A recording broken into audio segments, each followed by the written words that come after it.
আসসালামু আলাইকুম রহমতুল্লাহ।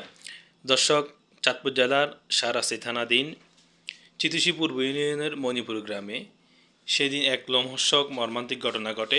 আসুন আমরা এলাকাবাসীর কাছ থেকে জেনে নেই সেদিন কি দুর্ঘটনা ঘটেছিল, কি সমস্যা হয়েছিল সেটা আসুন আমরা শুনছি। ওই যে মহিলাটার কাছে যে ছেলেটারে জবাই করছে, ওই ছেলেটা 12 লাখ টাকা পাওনা পেবে। মানে ছেলেটা 12 লাখ টাকা পায় মহিলার কাছে। ওই মহিলা ছেলের বাড়ি হচ্ছে ওইদিকে, আর এটা হচ্ছে ওই মহিলার বাড়ি। মহিলার বাড়ি 12 লাখ টাকা পায়। পরে গেছে কাল টাকা দেওয়ার ডেট, পরে ইফতারের পরে ফোন দিছে যে ওর ওয়াইফে কইছে আর কি যে হয় ফোন দিছে টাকা লাই যাইতে বলি। তো এখান থেকে দোকানে গেছে, দোকান তো জানার পরে কত 10 থেকে 15 মিনিট হরে মানে সাথে সব শব্দ শুনি মানুষ পাবি। মানে ওই ছেলেকে যে মারা গেছে তাকে ডেকে নিচ্ছে ওই মহিলা। হ্যাঁ হ্যাঁ। মহিলার নাম কি? মহিলার নাম হলো সোনিয়া। সোনিয়া। আর ছেলের নাম? ছেলের নাম হলো আলমগীর। আলমগীর। হ্যাঁ, সোনিয়ার মা।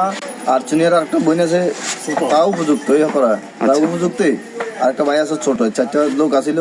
যে সময় মনে করেন সোনিয়া নিচে নামছে, ওই সময় সোনিয়ার সব হাত পায়ে সব রক্ত। মানে ওই যে ওনাকে মারার পর যখন নিচে নামছে, তাই না? ঘটনাটা ছিল কখন? তারাবির সময়?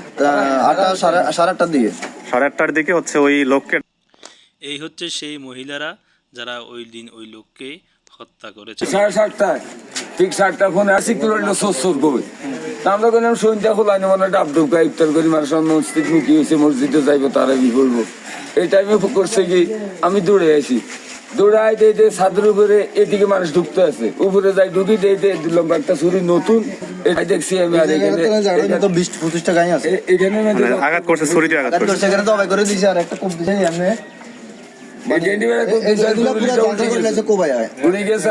আমি কইছি তোরা চুরি মোবাইল আছে কেউ ধরিস না। দয়নায় আগে হেডকোয়ার্টার ফোন দিছে রে। প্রিয় দর্শক, এই হচ্ছে মরহুম আলমগীর হোসেনের বাড়ি। তার বাড়িতে গিয়ে তার স্ত্রীর সাথে আমরা যোগাযোগ করি।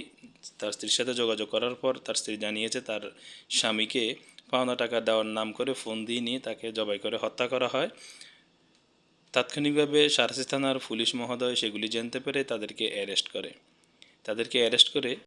অ্যারেস্ট করার পরে চাঁদপুর চিফ জুডিশিয়াল ম্যাজিস্ট্রেট আদালতে তাদেরকে উপস্থিত করানো হয়। সেখানে পুলিশ 10 দিনের রিমান্ড চায় এবং আদালত 4 দিনের রিমান্ড মঞ্জুর করে। এলাকাবাসী এতে ক্ষুব্ধ হয়ে তাদের সর্বোচ্চ শাস্তির দাবি